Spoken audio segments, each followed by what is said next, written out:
Morning everybody, how you doing? I'm Chase Jarvis. You know me, welcome to an episode of Chase Jarvis RAW. This time I'm talking about the Nikon D5 and the Nikon D500, both of which just came out yesterday. You can have it. World famous photographer Chase Jarvis. It's pure chaos, exactly the way I like it. Nikon, which is the proper way of pronouncing it. We in the US have botched that for like literally decades. They announced two new cameras. These have been widely anticipated, let's say that. They've been widely anticipated, and all the build-up was basically correct. All the rumor sites got the specs right. But yesterday, my feeds were sort of hot with comments from you all asking for me to comment. Because you know I've been using Nikon since I was a wee photographer in the way back. And so I'm going to go through basically the specs of each camera and what I think about the camera in general, the cameras. So first of all, let's start with the D5. As you guys know, I've always used the flagship camera. That's flagship Nikon camera for still photography. That's been my my MO for a long time.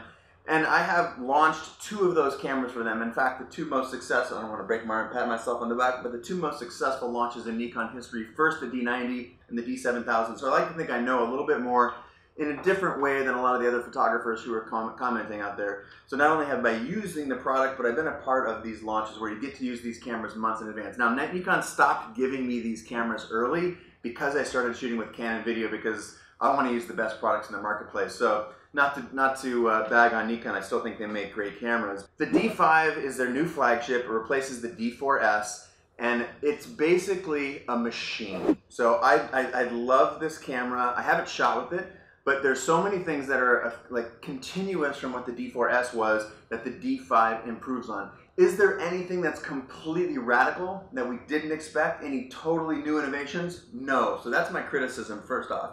But let's talk about the things that I do love. First of all, the native ISO of this camera, I got my specs right here, the native ISO of the D5, 102,400.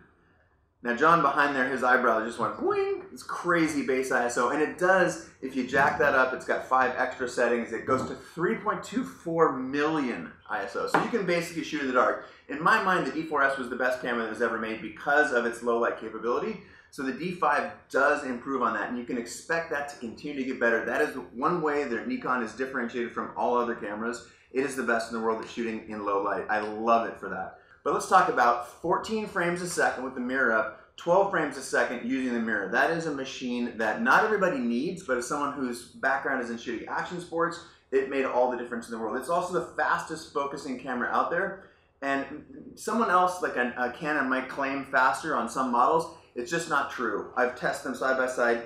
Fastest focus with the most accuracy. So the D5 crushes. If you are a professional sports photographer, this is your thing. You can pound nails with this camera. Literally, this is an aluminum, what is it? It's got some metal alloy something body, pro body, water sealed. People are always asking me, why can you shoot outside in the rain and the snow? It's because I have that high quality body, the D4S, and now we'll have the D5.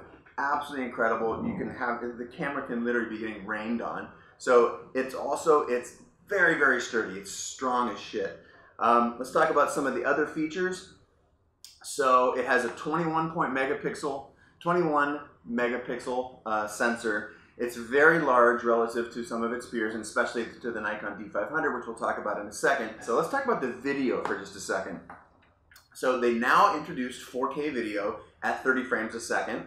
And they also have, this is the thing I really like, is 1080-60. So that wasn't a part of the previous camera, the D4S, that the D5 has. Let's talk about the card slots for a second.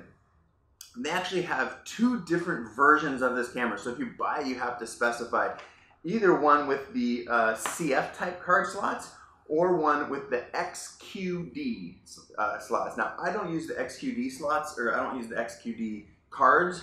I'm not disrespecting them. I just never went there. So if you're one of those folks, then great, you'll be happy.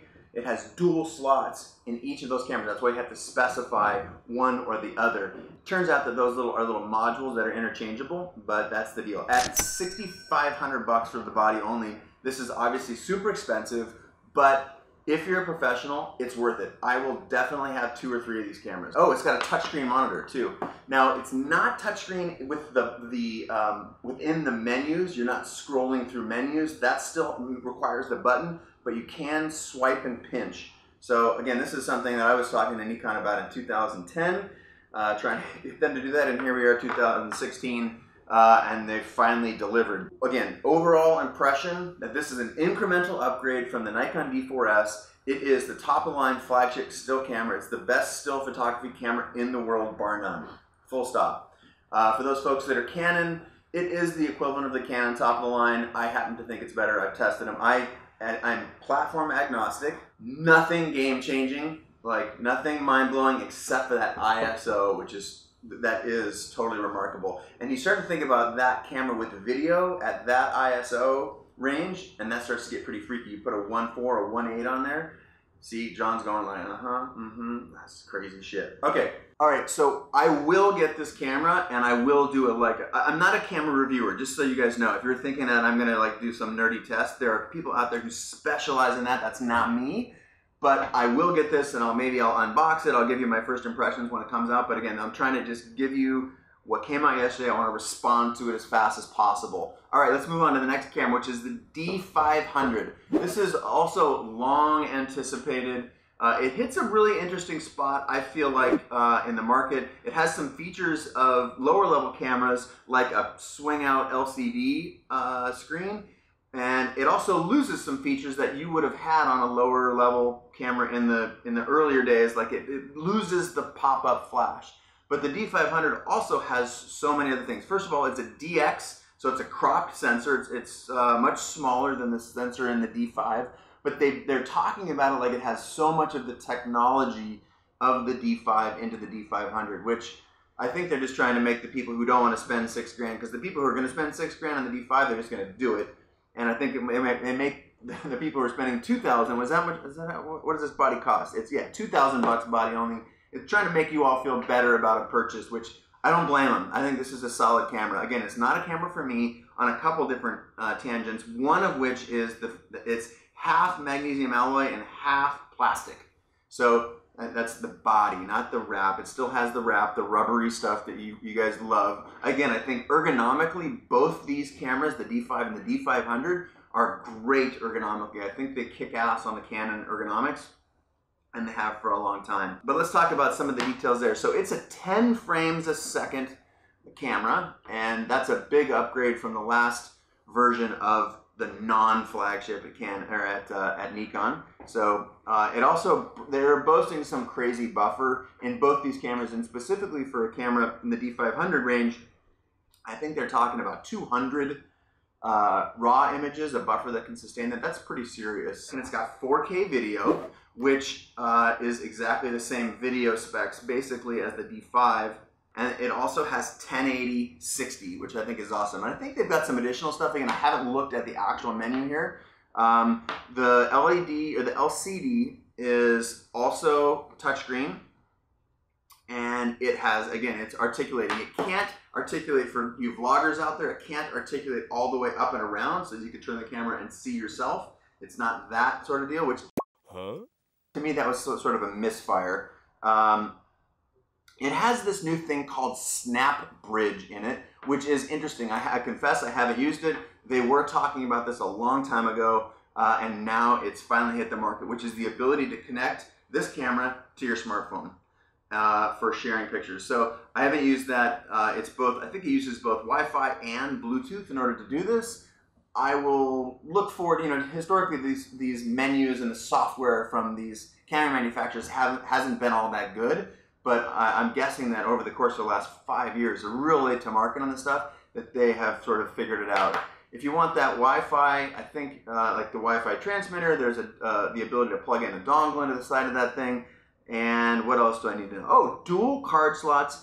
Again, the XQD format, which I personally don't use, and the SD, not CF like the D5, but the D500 has XQD and SD media slots. Now these cameras are supposed to drop, again, this one here is at $2 grand basically for the body.